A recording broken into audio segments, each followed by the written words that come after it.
A Hamas leader is reportedly assassinated in Iran as developments in the Middle East raise concerns of conflict escalating in the region.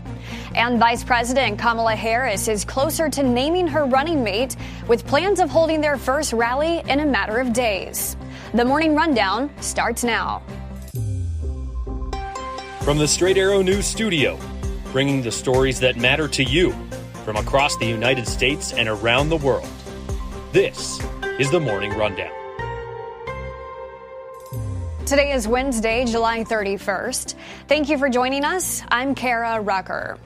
We begin with major developments in the Middle East, with reports of a top Hamas leader being killed in Iran on the same day Israel struck Lebanon's capital of Beirut and killed a Hezbollah commander.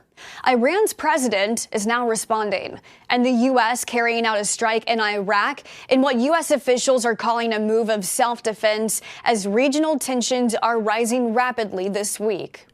Iran and Hamas are both reporting Hamas political leader Ismail Haniyeh was assassinated in Iran's capital of Tehran. Hamas also claims Israel was behind the assassination on the same day Israel killed Hezbollah's top senior commander in Lebanon.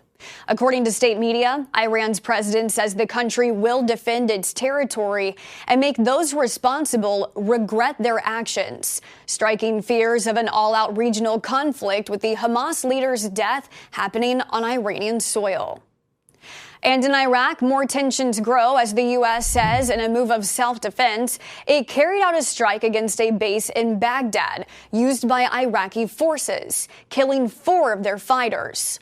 U.S. officials told Reuters Iranian-backed militants were looking to launch drones and posed a threat to the U.S. Some are also reporting hopes of any ceasefire hostage deal between Israel and Hamas is looking slim to none, given the escalations happening within the past 24 hours.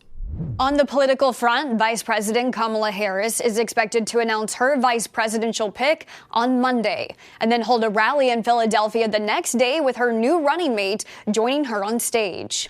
The campaign trail is heating up, with Harris holding her largest rally yet in Atlanta, Georgia on Tuesday. Both the Harris and Trump campaigns releasing new political ads attacking the records of their opponent. And both are on the road to more events to rally up their supporters. Today, Harris will speak at a historically black sorority event in Texas.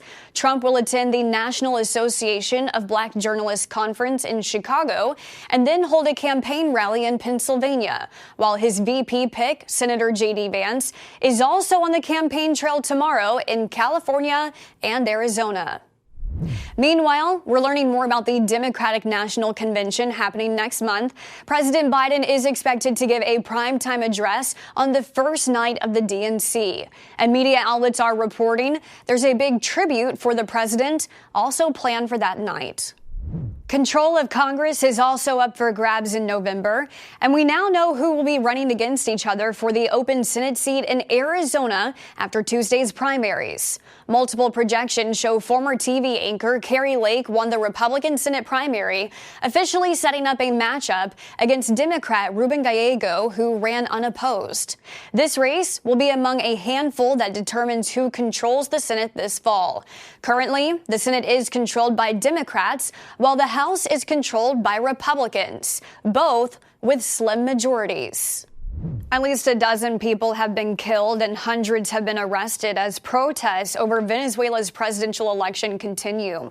Authoritarian President Nicolas Maduro accused opposition leader Maria Corina Machado and presidential candidate Edmundo Gonzalez of criminal violence, and a close ally is calling for their arrest.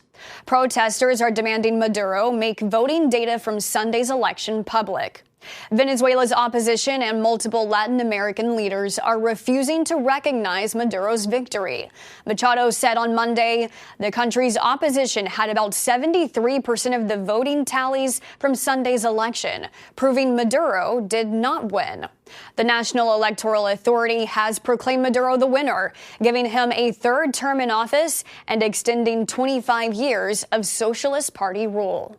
Boar's Head, a company known for deli meats, is recalling an extra 7 million pounds of their products. This is because there's an outbreak of listeria, a dangerous bacteria that has made dozens of people very sick in 13 states, and there have been 2 deaths linked to their products. The recall includes various types of meats like liverwurst, ham, and salami, made at their Virginia plant and have sell-by dates ranging from July 29th to October 17th. This recall adds to an earlier one of over 200,000 pounds of similar products. The issue was first noticed when a liverwurst sample from Maryland tested positive for listeria. Further tests confirmed that this same listeria strain was making people sick.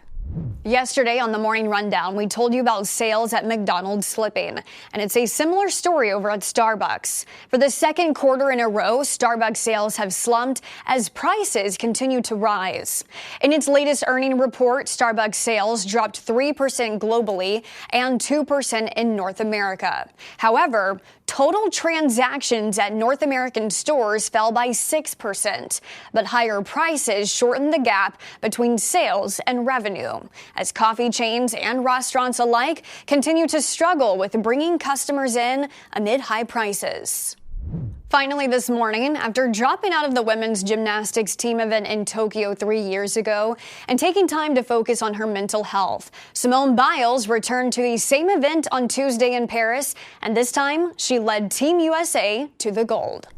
Biles, along with Suni Lee, Jordan Childs, and Jade Carey, winning by more than 5 points. Italy taking home the silver, Brazil winning bronze. With the victory, Biles becomes the most decorated U.S. gymnast in history with 8 medals. And she's not done yet. Biles will compete in 4 more individual events, including the all-around final on Thursday, where she'll have a chance to add more gold to her historic record. These are your top stories for this Wednesday. We'll see you back here tomorrow. Until then, I'm Kara Rucker. Have a great day.